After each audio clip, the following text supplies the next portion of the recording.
Without further ado, let's bring up our amazing head coaches from Virginia Union University, Alvin Parker, and from Edward Waters University, Mr. Brian Jenkins.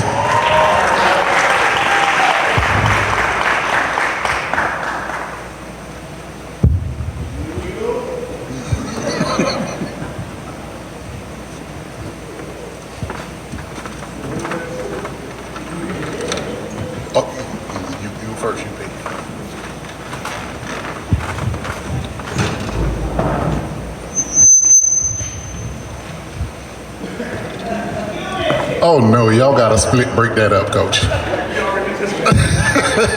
They already agreed to be side by side. Well, I guess they better be friends today, because when we kick off tomorrow, it's a totally different story. But first off, let's give a round of applause for two great coaches. I'm gonna start with the visitors, Coach Jenkins. Coach Parker, what I see as a future Black College Football Hall of Fame coaching career. Last year, Virginia Union did something never done before, beating Wingate in the NCAA playoffs and coming very close to Valdosta State.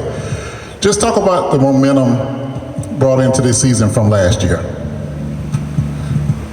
First of all, we're glad to be here. We want to say thank you for all the hospitality that you provided for everybody that has traveled with us and come down here to Jacksonville. We really appreciate that. Reverend Holmes, you and the committee and everybody that's been doing this to make this happen. So all student athletes have gotten a great experience, and it's about the student athlete experience, about a lot of it. So thank you first and foremost for that. In terms of last year, I felt like we carried the banner, not just for Virginia Union, but for HBCUs as a whole. To be able to make it to the Elite Eight and play for what we did and get that close to a national championship type run was something that we felt like we did for all HBCUs. So while we got to wear the Virginia Union colors and doing it, it was something special, I think, for the entire HBCU community. It absolutely was. Working with HBCU Gameday, just watching the social media and the whole HBCU world was behind you. Coach Jenkins, you've played in some classics over the time. I normally wouldn't say this, but I gotta be transparent. After that victory that Coach Taylor had over Brian Jenkins, he regrouped and Bethune-Cookman won the next 8 Florida Classics. So you're not new to classics, so just talk about your mentality going into this game.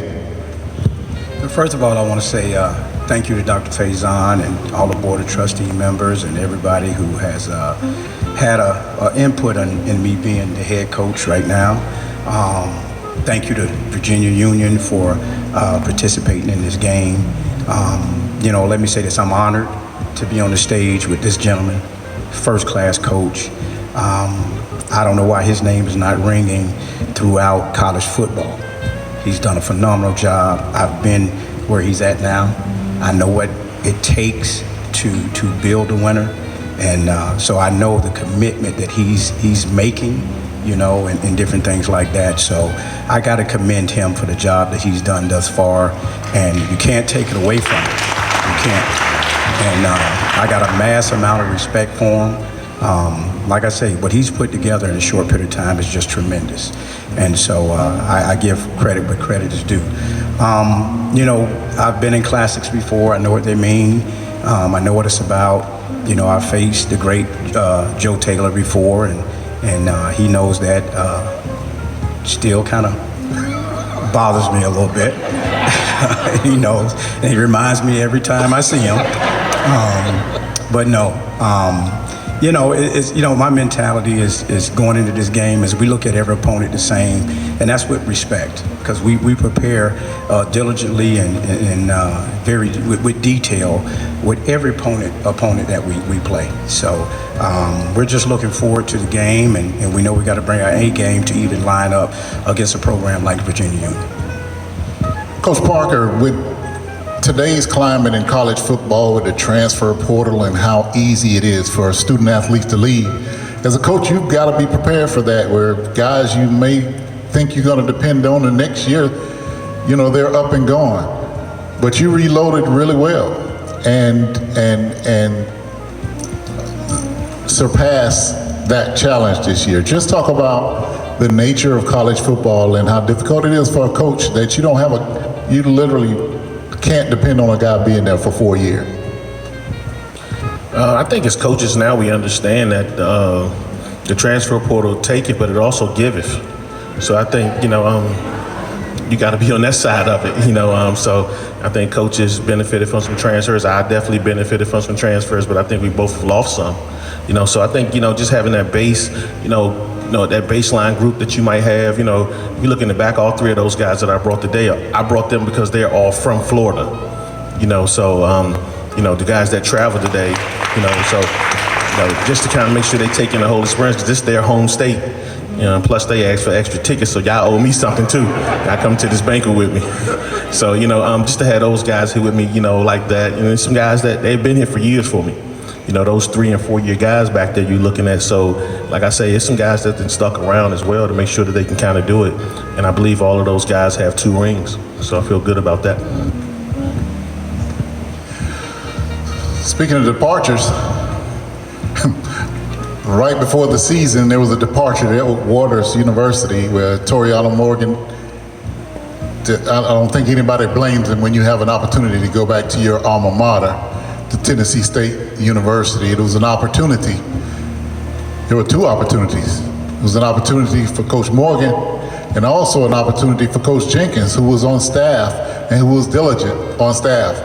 Now, I didn't see this energy that I'm seeing for him this year, because he was an assistant. You can't express that when you were the head coach, but just as Coach Taylor said, out on the beach, we know what that means.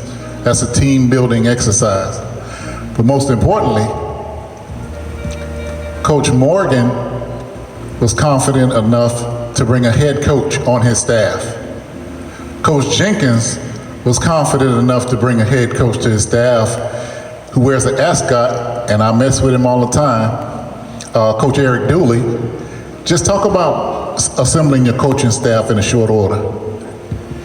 Well, when I took the job, I was told I was going to take the job. I was told I was going to take the job, and I was told you're going to do a good job. So, and when I tried to ask questions, I was told don't ask no questions. So I'm not going to mention the person who I talked to, but I took the job, and the one thing I wanted to do was put together a staff of men. And my main thing is having men around me that can help me be a better person. Also, I wanted to assemble a staff of men that can help me build men outside of football, because that's very important. We're with these young men during the day. We're teaching them the game of football, but next to their parents, we're the next closest grown up to them that can teach them the facts and the different things of life. So I really wanted to assemble a staff of men that stood for something. And the first guy that came to my mind was Coach Eric Dooley. I prayed on it, asked for it, and when I met with Coach Dooley, he said absolutely. And so that's when I knew right then who was really in control of what was going on. And so I appreciate Eric Dooley and the things that he's done thus far. He's really helped me improve as an individual. He's helped me improve as a coach, and he's been very loyal.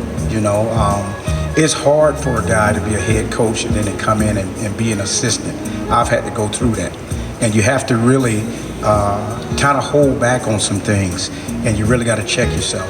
And it really makes you a better person. So just knowing I got Coach Dooley by my side, I was able to attract Coach Ernest Wilson as well. And, several other individuals, I was able to retain Coach Hayes. All men that are great people that, like I said, can help me be better and help me build men. But I wouldn't be able to do that without our AD, Coach. I call her Coach Ashley, but I wouldn't have been able to do that without her. Anytime I went down and sat down and asked her for what I needed, she never told me no. She said, well, let me see what I can do. I would go back the next day and let me see what I can do. And I would go back the next day and she was like, it's done. So I got to give appreciation to her and the job she's done. And like I say, I know who's really in control of this thing. And I'm, unlike before, I'm willing to follow him now. And and I know great things are going to happen if I do so. Somebody pass the collection plate after that sermon. All right, one final question for both of our coaches. Coach Parker, you start conference play next week. Obviously, no way to predict the importance and the gravity of this game in advance.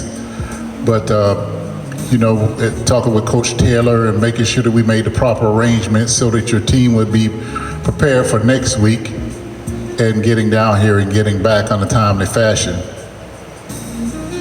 How do you get your team to focus this week on this game and then get refocused next week for the first game of conference play? Guess what? The idea is to kind of go 1-0 every week, you know. So coming into, you know, playing a ball club that's 2-0 right now, you know, between us we've played 3 games and we've won all 3, you know. And I don't think people understand how hard it is to win 1 football game. You know, you put it together, it's tough to look down the road. It's tough to look any further than the game that you kind of got at hand because so much goes into to winning 1 football game. You know, you get 20 hours a week with these guys to put it towards, you know, every effort that you can win a game. So we want to make sure we use all of them this week to focus on that with Waters. You know, we know Coach Jenkins, the job he's done since he's been here, you know, the team he's putting out there, you know, they look great on film, have a lot of weapons. We got to make sure we prepare for this week. So it's tough for us to look at anybody else other than that with Waters. So that's where our sole focus is right now. So, you know, anything beyond this, but you just kind of reminded me about conference play and all that, that was a reminder. Because all our focus is on that rewarders.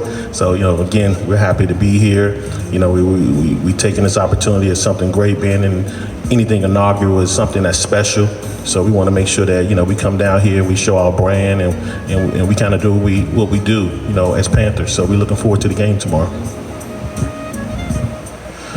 Coach Jenkins, you were able to bring in a quarterback, an experienced quarterback in Noah Bodden.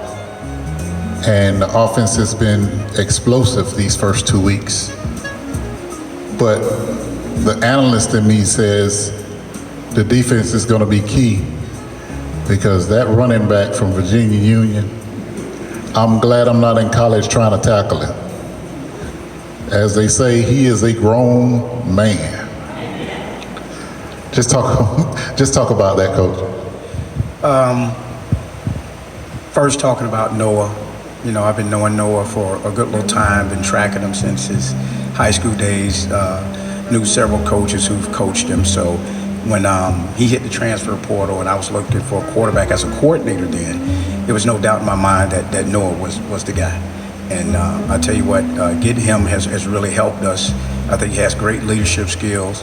The thing that's impressed me about Noah is Noah's probably the first player that I've met in my 30-plus years of coaching who has the same type of passion that I have. He has a killer mosquito with an axe type passion, and that's the one thing that I love about him. You know, he wants everything to be perfect, and I really appreciate that in him. His demands on himself as well as the people around him are high. So his expectation is win the day, every day, and every moment of the day, and that's something that's truly impressive. Lining up against Virginia Union is one task that's tough, but lining up against Virginia Union along with that grown man that I want to check his birth certificate is even another feat. But I tell you what, don't be fooled. This is a complete team. You know, when I look at Virginia Union and Coach Parker, it's like looking in the mirror. I'm going to tell you, and I say that with all respect. I mean, the offensive line is coached really well. They're tenacious up front, defensive-wise. They're a very disciplined and detailed football team. They're a quarterback-led football team. You know, they got the one running back has showed what he can do, but they got 2 others. You know, their DBs are guys that are never out of place. So I've studied him very well. I've studied this team very well. I've studied Coach Parker very well. And I know I have to in order to give myself a chance because I know who's sitting in that AD seat, and I know that guy. And I know that guy has pulled out film and probably some of my baby pictures that he's been able to find as well. So I'm not facing a 2-headed monster here. But no, The running back is, give me his name, I'm sorry. Curtis. I want to give him respect and call him by his name, Curtis.